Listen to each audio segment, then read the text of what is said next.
There we are.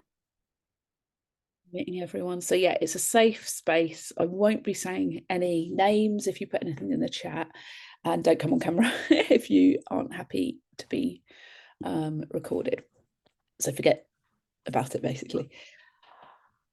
This session I've pulled together for Mental Health Awareness Week. I am a kindness and burnout coach specialising in well-being of all manners, and this is aimed at individuals. I'm doing one for employers later in the week. I know some people are signed up for both, which is great. I'm Helen Rimmer, and I used to be head of library service at the University of Westminster, and now so I was quite high leadership level, and I experienced my own burnout, and now I'm here helping others. So I will just put everyone on mute. So there are some slides, but mainly it's about us feeling the space and things. So to start with, a little bit about what we're going to do. So it's going to be a reflective space to pause and reconnect. You'll hopefully leave with insight into the signs of burnout, clarity on your current state, and one or two kind steps you can take forward. It will gently seed into how you want to go forward with how you're feeling, whether burnt out or not. But hello, and whether you're here live or watching the replay, thank you for taking this moment to yourself. You've made it. You've shown up, and that's enough. Now, this session is a gentle pause. It's practical, and that's exactly what we're going to offer you today. A pause, a breath, a space to reconnect with yourself without pressure or expectation. So if you haven't already, I really would like you to make yourself comfortable. Find yourself how is best for you. Obviously, keep cameras off, please, for this part. It makes people comfortable. If you want to come on camera, you can, but it will be recorded. You might want to sit, you might want to lie down, whatever helps you feel at ease. So let's take a moment to arrive just as you are. Nothing to fix, nowhere to go. Do some breathing. Okay, so bring your attention to your breath. Don't try to change it, just notice it. Inhale gently and exhale slowly. Again, a soft breath in and a slow release out. Let your shoulders drop. Unclench your jaw. Soften the space between your eyebrows. You might want to rub it. It's a bit like sometimes do to babies to get them to go to sleep. Feel the support of the chair or the floor beneath you. If your mind is racing, that's okay.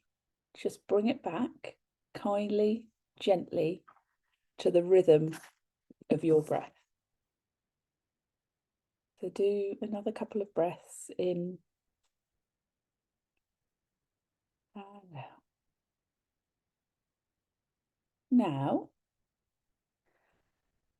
ask yourself quietly, without any judgment, how am I arriving today?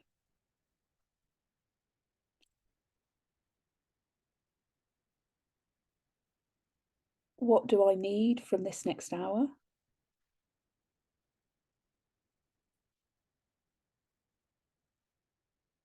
And what will feel kind to me right now?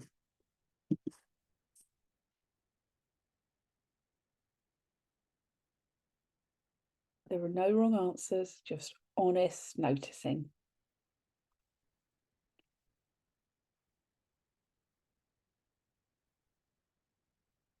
Okay, now let's take one more soft breath together.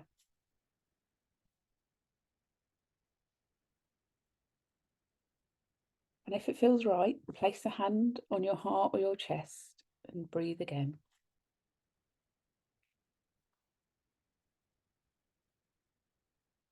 Offer yourself a quiet thank you for being here, for pausing, for listening. And when you're ready, begin to gently return to the room, well, the space, and you'll focus on your space around you. You might like to stretch or blink or just sit quietly a moment longer.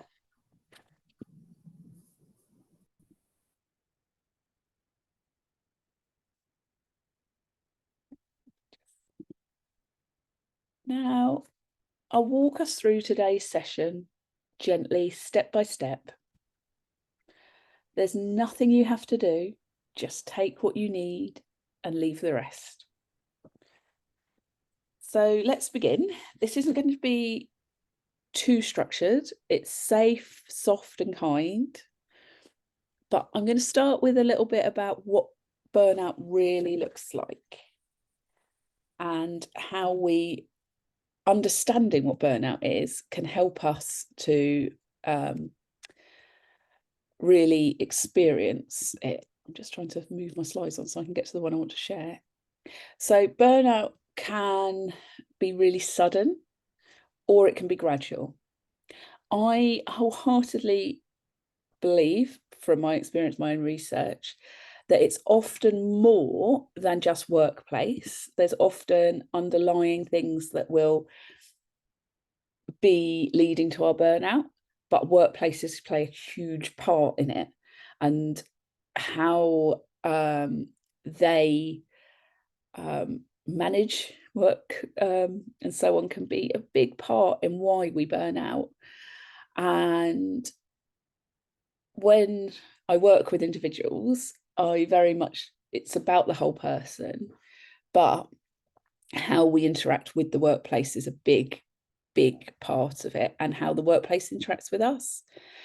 And sometimes it is about not staying in the place that's made you ill unless it changes, hence my work with organizations and so on. But it's important to know there's no right or wrong way of being burnt out. The symptoms are often things that are highlighted in the work of the WHO.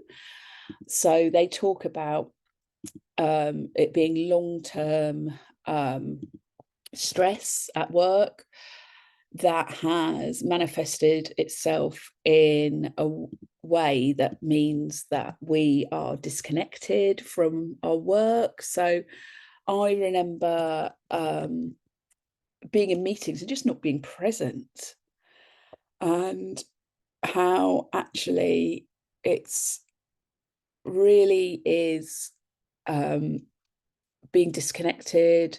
So I wasn't as efficient in my work. And this is what I see in my clients all the time. It's about feeling exhausted. And we'll talk a bit about listening to our bodies later, because our body will scream sometimes when our mind isn't stopping. And it's also, so it's that mental distance from one's job or cynicism about a job. And you might recognize this in yourself or colleagues, but also that reduced, you're not going to be firing all cylinders. You might not be feeling it in the same way. And it will vary how this is, this shows up for you all. So what I am going to do now is just share a quote that really helped me understand. It's from Anne Wilson Schaaf, and we are often so generous, especially with ourselves, that we give little pieces of ourselves away to almost anyone who asks. At the time, we hardly notice. Sometimes the pieces we give away are so minuscule that they really seem unimportant. But we are unaware of the cumulative effect of years of giving away little bits and pieces of ourselves. Giving myself away and being stingy are not my only options. I can share myself and not give myself away. I don't know how that's sitting with any of you. If you want to say in the chat, please do. It resonated, that idea of giving away little pieces, and it resonates a lot with a lot of my clients, that we give more and more away to work, to family, to friends, to society, to everything. And what's left? Nothing. It's like if you cut up a cake into tiny crumbs, you give away a crumb, you don't notice it, but you give away a whole heap of crumbs and you might lose the cake. So that's worth just keeping with yourself. What are you giving away, and can you sustain it? And then if I just get my slide to move on, this burnout cycle was created by a wonderful person called Jane Morris, who trained me to be a burnout coach. And it's all about how we can get into this cycle of burnout. We might flatline, so that's that we're just coping. We're not enthusiastic. We're not absolutely on our knees. We're just coping and getting on all right. And I don't know how many of you recognise yourselves in that as well. But it is that, yeah, we're just going along day in, day out. And then the turtle head is the sort of, we flatlined, but we start to put our head out and we look around, and how are we feeling? Are we starting to recover a bit? Well, we're flatlined. Yeah, we might be able to start putting ourselves back out in the world a little bit. But then we return to the old patterns. Now it's going to be different for every single person on this call. But what patterns happen that then lead to you staying in this cycle of burnout? Is it that you are always doing emails late at night? Is it that you stop having lunch? Is it that you just are in such a mad, I shouldn't say mad, absolute panic all the time, and you're running and you're just like, I've got to do this, I've got to do this. And you're not making quick decisions maybe as well as you could, but you're in this heightened state. All of these can be those red flags that we have to start recognizing to realize when something's got to change. And it might be something at work, probably will be, it might well be something else, but what is triggering it? Is it that you need to put in some time in your calendar to catch up on emails, to rest, or is it something else? And then we will deplete. So we've got back into our old habits and we gradually start feeling exhausted. Our body might start screaming. When I was burning out, I kept getting recurrent earache. Never really had problems with my ears before, but that was my body screaming. It was stopping me because I wasn't stopping when actually I needed to. I needed to take some time and change things up. And then complete burnout is when we are on our knees, we are completely depleted. All of the things I said before about being cynical at work, about it's a traumatic thing to go through burnout, and we feel just absolutely drained. And it might be the burnout comes after a period of illness. It might be we realize we need a break. But the number of times someone comes to me and says, yeah, I've been signed off for a couple of weeks, but I'll be back then. I've just got to sort out my burnout. It's not going to be that quick. You need time to really do the work and rest and take time out. Some people recover in work, but that's where the workplace is supportive and willing to change around them. It might be the old patterns were self-inflicted, in that there's nothing in the culture making you do your emails at midnight, but you do them when you slip into these sort of positions. But what we want is to get people, all of us, to not be in this complete cycle of burnout going round and round.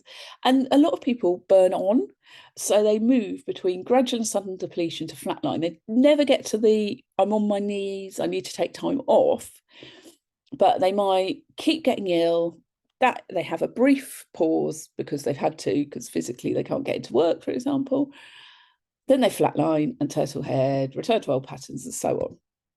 So that diagram, I hope you all find really useful. It's really, really useful for understanding what's going on with ourselves.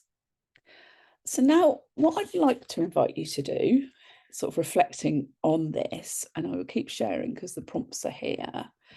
I'd like you to reflect on where you are now, what you're giving too much of, what are you ignoring or overriding?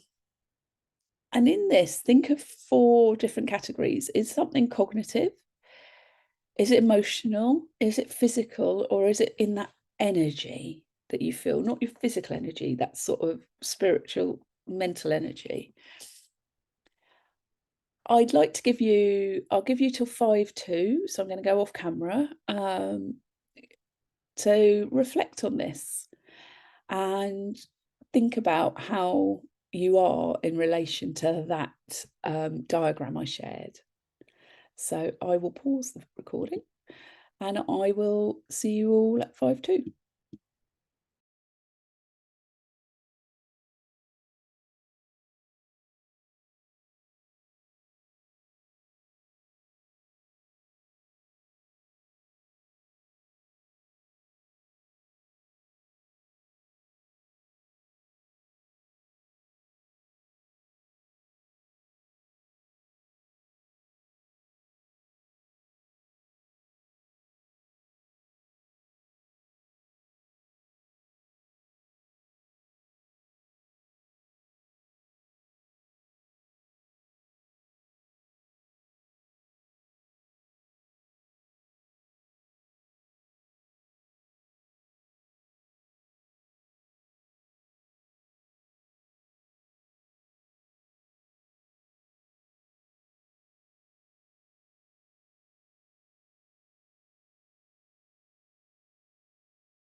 the wrong button. I'm really sorry that I left I turned it off and then yeah, didn't. So I don't know if anyone wants to share anything in the chat anonymously. I will not read names out. If you do, please feel happy. But how are you feeling? Where are you now? What are you giving too much of? And what are you ignoring or overriding? Anything come up for themes within the categories, or anything that's made you go, actually, I think I can make a change here, or I can do something. So just give a few seconds for people to say anything in the chat if they want. And if not, we'll move on to looking at our bodies as a compass and how our bodies can be used to indicate what's going on in our worlds, really.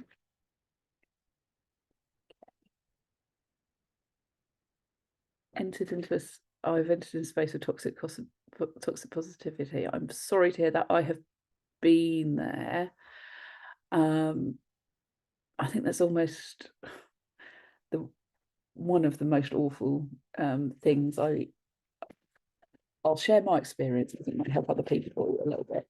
But I worked somewhere where they never wanted to tell the VC anything that was happening that was wrong. So everything had to be completely positive. And they, everything, they couldn't look at anything that wasn't absolutely wonderful, and struggled really to hear anything that didn't go with that narrative. So if you want to reach out, I do have a bit on my blog about toxic positivity. I can share a link. I'll try to. Yeah. So so I've been there. It's horrible. I keep going in the hope it will get better, or I will change or do more to cope. Yes, I ignored more to cope is so common. Do more to cope. I obviously can't give advice over this webinar, on an individual basis, but take some time to keep reflecting on these points. Keep thinking about whether there's things you can do to get through, but also where you would like to be. Have a think about where you would like to be and what reasons there are to stay where you are. You ignored any and all challenges and kept pushing to see the positives in everything and anything. I wouldn't admit that there were challenges on my path and that I couldn't control or seem to get out of on my own. Again, really familiar. Yep. So you were a toxic positive. See, yeah. And sometimes there aren't positives. I mean, I'm a positive psychologist. I'm always there for the positivity in reality. Is really what positive psychology is all about. It's about learning from when things go well. So I hope that you're starting to work your way through that. I don't think I'm in any burnout now, but I wonder if the fact that I never got burnout has left me long-term lowered motivation. That is very possible. If you think about that symptom of burnout, of being cynical and less connected, is you might have burnt on, as I said in that diagram. You might have just never quite hit that actual burnout, but you might still experience some of those symptoms. And how does that make you feel? Actually, how are you feeling about work if you're not feeling motivated? I'm totally burnt out and desperate for a new role, but recruitment is currently frozen. My workplace is very, very set in its ways. Refuses to make any changes, no matter how minor. Oh, I'm sorry to hear that. It's really hard in the current climate. I know most people on this work in HE on this call, and I know what's going on in many places. So I can understand the feeling of being trapped. And many institutions, whether they're higher education or other, don't want to do the hard work to actually, change. So I'm really sorry you're there, but there is help out there. There are lots of different places where you can find support, you can work through. Now might be a good moment to mention, I'm going to list this on my website. At the moment, it's only available on Amazon, but I have feelings about Amazon. But I needed to get it somewhere I could get it printed quickly. But it will be on my website soon. And this is a burnout journal. So if you can't afford, coaching, or you're not in the right space for it, it takes you through my 12-week burnout plan. So I'll send a link out to that. But it will be coming on my website soon. But remember, you need to look out for you, and you need to look out for your health as well. Really difficult. I'm similar. I'm stuck in burnout, but just absolutely bored and been struggling to get a new role for over a year. Trapped is the exact word. Yeah. It's awful. I've seen it. I've been it. It's feeling and it can be really hard to get out of when you're in that burnout state, because it's really hard to start looking for your meaning and purpose, what actually is going to make you tick. But that is something that's worth exploring. Your ikigai is one good way of working through all of this. Work out what matters to you, what actually are the things that excite you. See whether you can bring it in your current situation. And something, so I work with quite a lot of people at career crossroads.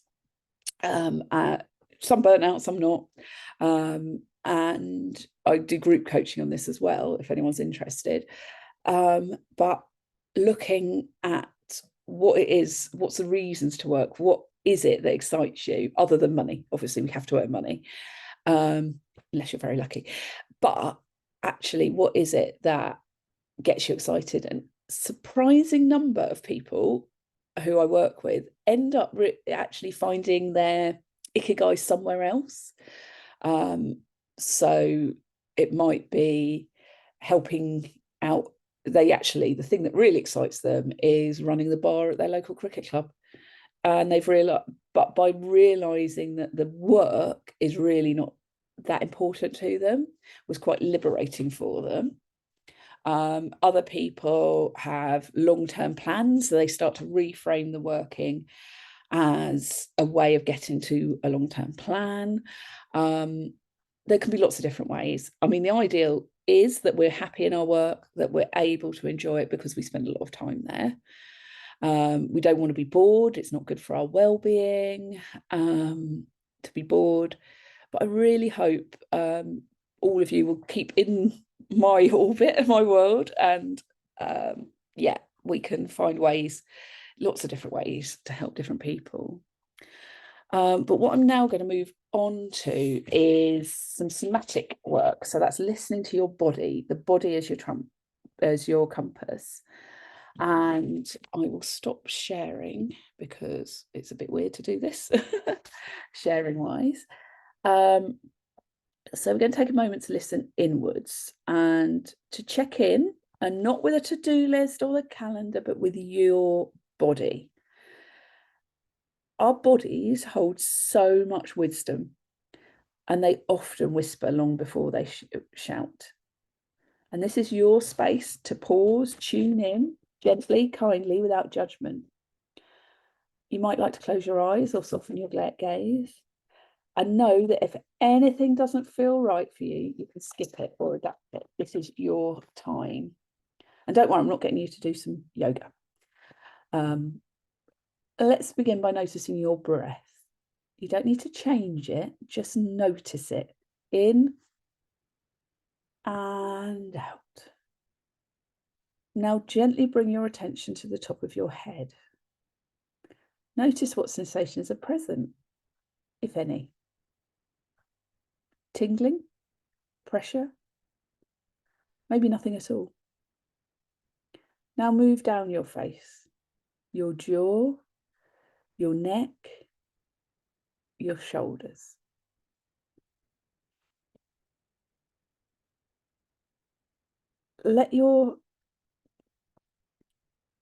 Is there tightness, heaviness, or tension?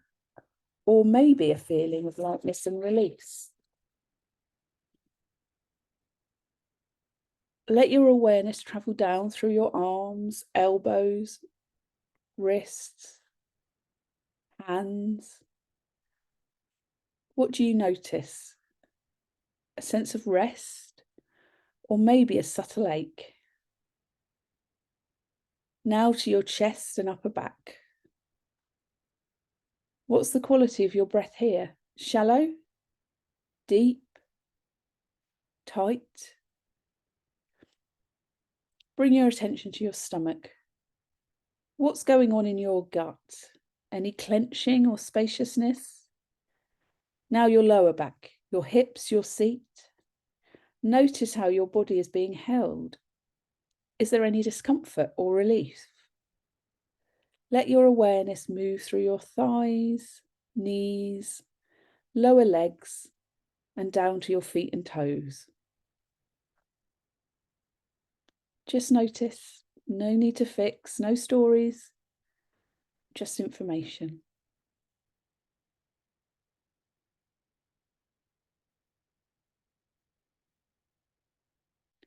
Take a gentle breath in and out. If you notice tension or fatigue or nothing at all, that's okay. This isn't about doing it right. It's about noticing what's there without trying to change it. So in burnout, we often disconnect from our bodies. We override, push through, and numb out. But our bodies are like a compass. They give us signals all the time about what's okay and what's not. Somatic intelligence means learning to listen to those signals early, when they're still whispers. It's how we prevent deeper depletion. It's how we stay in touch with what's true for us, moment to moment.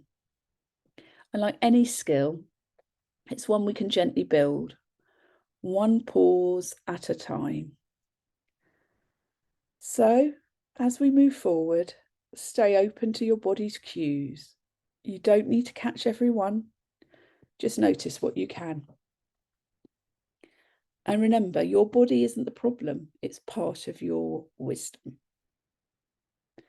Okay, find your way back into the space. And I hope that's helped some of you tune in into what you're feeling.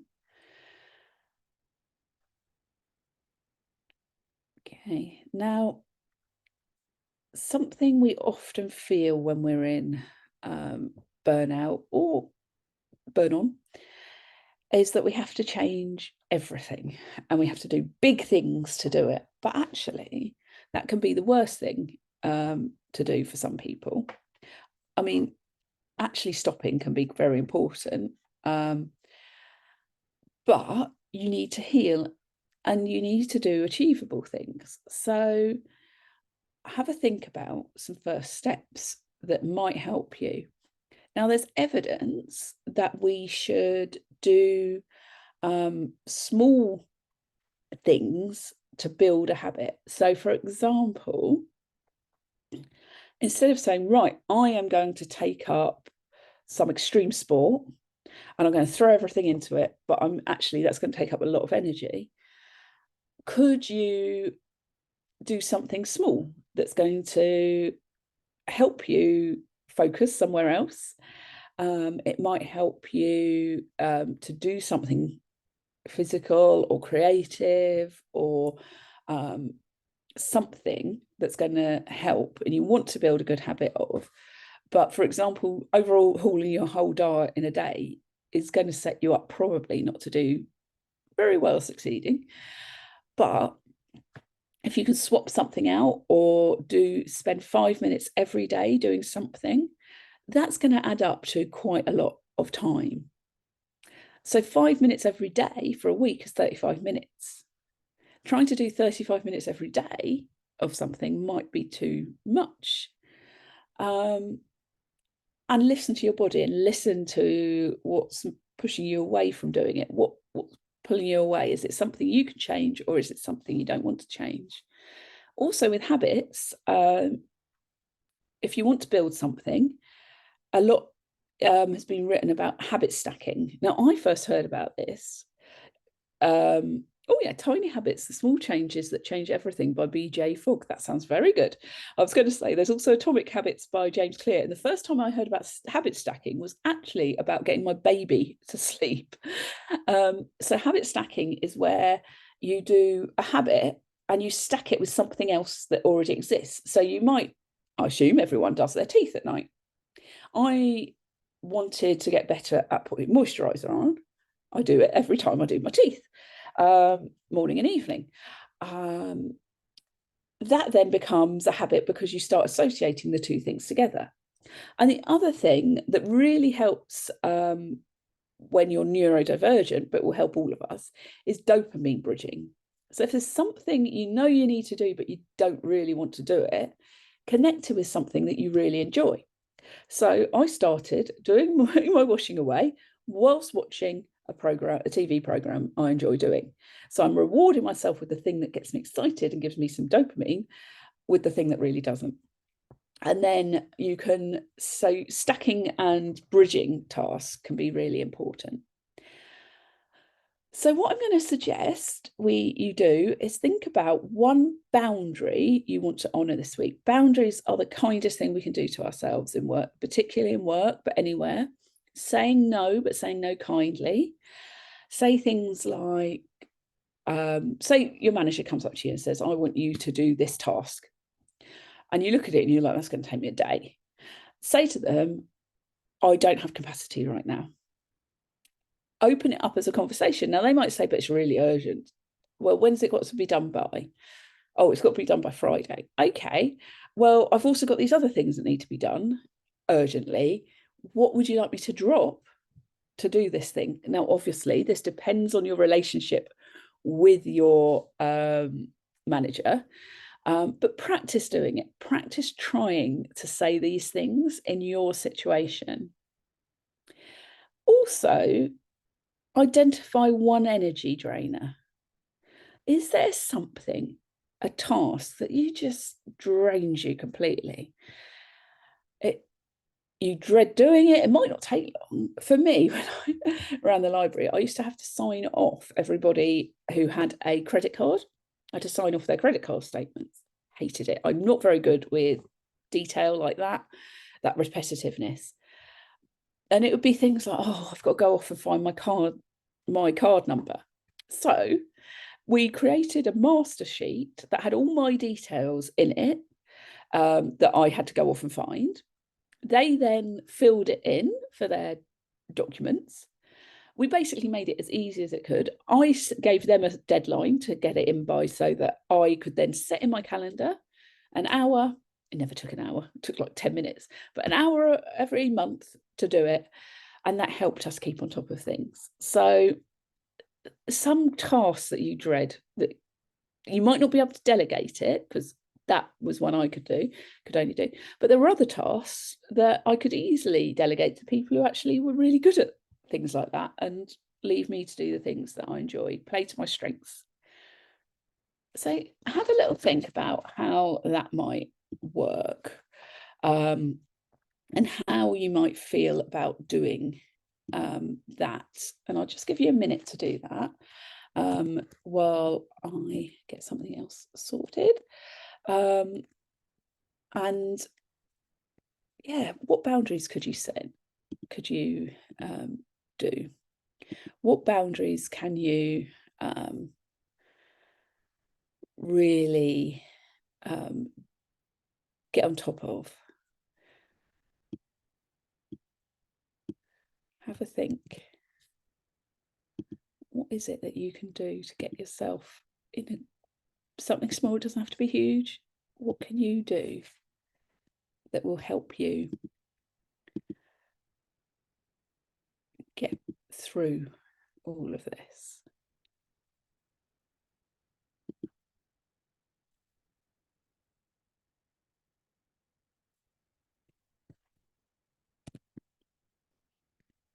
Have a think.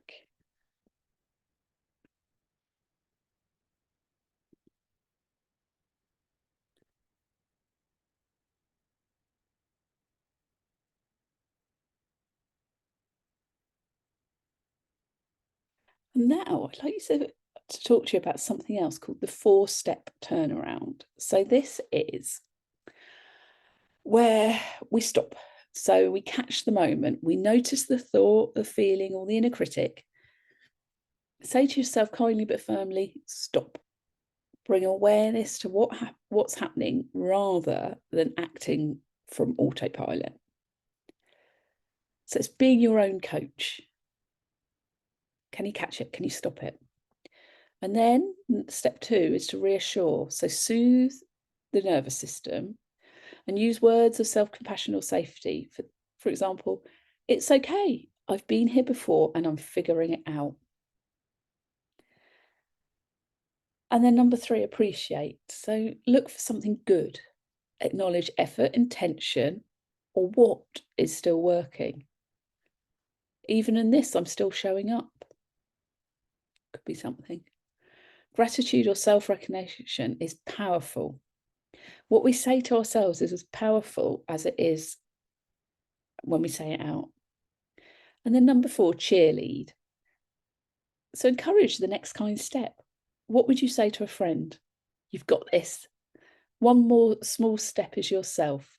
Shift the inner voice from critic to coach. Now, this is rooted in somatic awareness, self-kindness, and cognitive reframing. It offers a quick internal reset when burnout starts to whisper or shout. So have a go at that. Now, a couple of, funnily enough, I want to get into yoga. The few times I've tried it, my body feels amazing after. It's taking the time to actually set up a time and space to do some yoga. Funnily enough, I got into yoga when I was burning out, and I go every Thursday. So I actually do it as a class, and I've never really stuck with classes, but I've stuck with this one because I've found a great teacher. But I also, when the class isn't happening or other days of the week, going to the class has given me the confidence to now do it online. And I've started putting my yoga mat beside my bed. So in the morning, I still have to get I've got kids and stuff. In the morning, I can get onto my yoga mat. I get a yoga with Adrienne up and I do 5 minutes, 10 minutes yoga. Sometimes I might have time to do 20 minutes or so. But every day I move my body just that bit to start up. So it doesn't need to be committing yourself to an hour a day forever, but finding space.